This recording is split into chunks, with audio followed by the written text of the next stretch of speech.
मौनी अमावस्या के स्नान के लिए इस समय वाराणसी में भी तैयारी पूरी है, लेकिन चूंकि सेंटर ऑफ अट्रैक्शन महाकुंभ क्षेत्र होगा, महास्नान की संज्ञा दी जा रही है अमावस्या के स्नान को। और इस पर बातचीत करने के लिए एडीआरएम साहब हमारे साथ हैं। हम कैंट रेलवे स्टेशन पर मौजूद हैं। रेलवे की क्या तैयारी है सर? रेलवे पूरी तैयारी के साथ है। ये पहले से हम लोग तैयारी कर रहे थे और जैसे जैसे भीड़ आ रही है हम स्पेशल ट्रेनें चला रहे हैं। रेगुलर ट्रेनें तो चल ही रही हैं और कल हम लोग 2 स्पेशल चलाई। अभी हमने 5 चला चुके हैं और 8वीं हमारी प्लेस करने वाले हैं। और सिक्योरिटी के लिए थोड़ा हम होल्डिंग भी कर रहे हैं, जो ट्रेन को आए समय से जाएँ, सुरक्षित रहें, क्योंकि एक भीड़ प्लेटफॉर्म जाने से दिक्कत होती है। तो क्राउड मैनेजमेंट को लेकर क्या तैयारी? क्राउड मैनेजमेंट के लिए होल्डिंग एरिया बनाए गए हैं। जो रेगुलर हॉल्स हैं वो तो हम यूज़ कर ही रहे हैं। हमारे 2 होल्डिंग एरिया बनाए गए, एक यहाँ पे है मेन सिटी साइड में, अदर इज कैंटोनमेंट साइड में।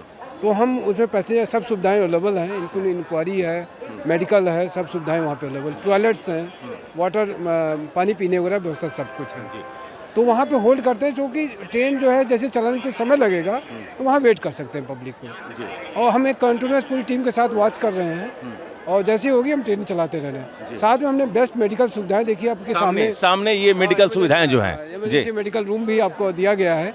यहाँ भी है, होल्डिंग एरिया में मेडिकल है। अच्छा, वहाँ भी डॉक्टर लोग तैनात हैं। बहुत ही अच्छा चल रहा है और हम लोग 24 घंटे उसको अटेंशन में हैं।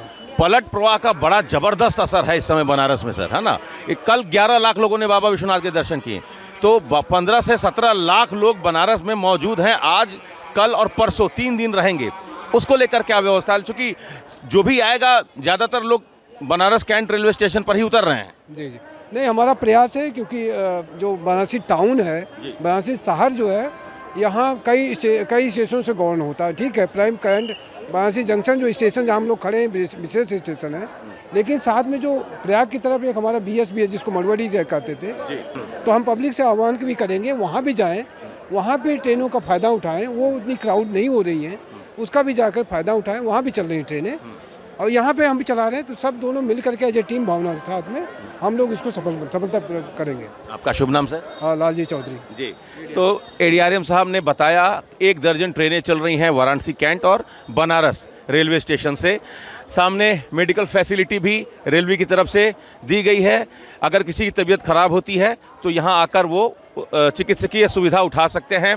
आप देखिए कि ज़बरदस्त इस समय ज़बरदस्त क्राउड है वाराणसी कैंट रेलवे स्टेशन पर। 1 दर्जन ट्रेनें महाकुंभ के लिए बनारस और वाराणसी दोनों जगह से रवाना हो चुकी हैं। 2-3 ट्रेनें अभी रवाना होनी हैं। तो 1 दर्जन ट्रेनें चला रहा है रेलवे बनारस से इलाहाबाद के लिए, प्रयागराज अब जिसका नाम है। 1 दर्जन ट्रेनें चल रही हैं।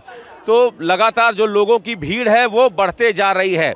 अब हम आपको ये बता रहे हैं कि अगर आप सड़क मार्ग से मौनी अमावस्या का स्नान करने के लिए वाराणसी आ रहे हैं या महाकुंभ क्षेत्र से आप वाराणसी आ रहे हैं, तो कहाँ आपको रुकना है।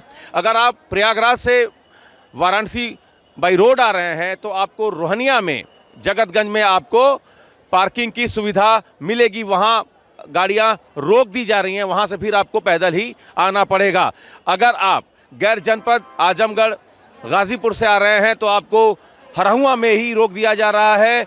हरहुआ के बाद यूपी कॉलेज में भी एक पार्किंग की व्यवस्था की गई है। तो वहाँ आप गाड़ी छोड़कर जो ऑटो है, ई रिक्शा है, उसके माध्यम से भी जहाँ तक वो जा रहे हैं वहाँ तक आप जा सकते हैं। चूँकि कई जो इलाके हैं वो नो व्हीकल जोन घोषित किए गए हैं।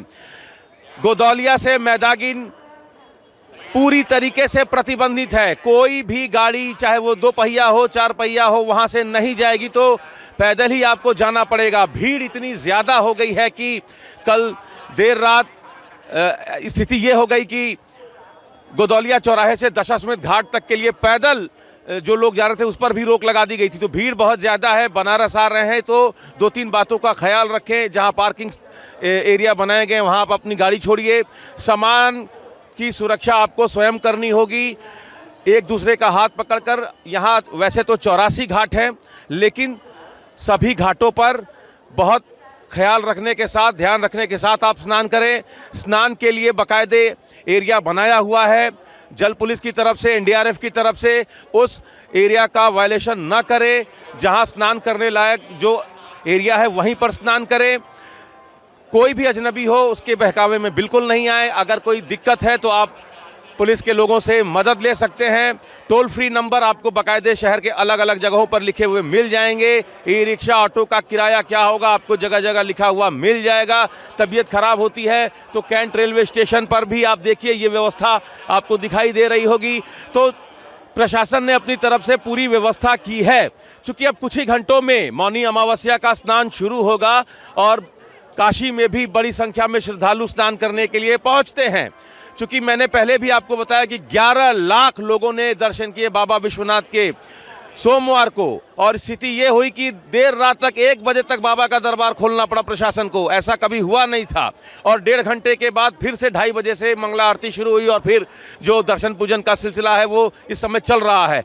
तो भीड़ बहुत ज़्यादा है, स्नान करने के लिए आ रहे हैं। तो इस बात का ख्याल रखें कि स्नान करते समय स्नान करने के लिए जो स्थान सुनिश्चित किए गए हैं जल पुलिस और एनडीआरएफ की तरफ से उसका वायलेशन ना करें। पार्किंग स्थल कहां कहां हमने आपको बता दिया है।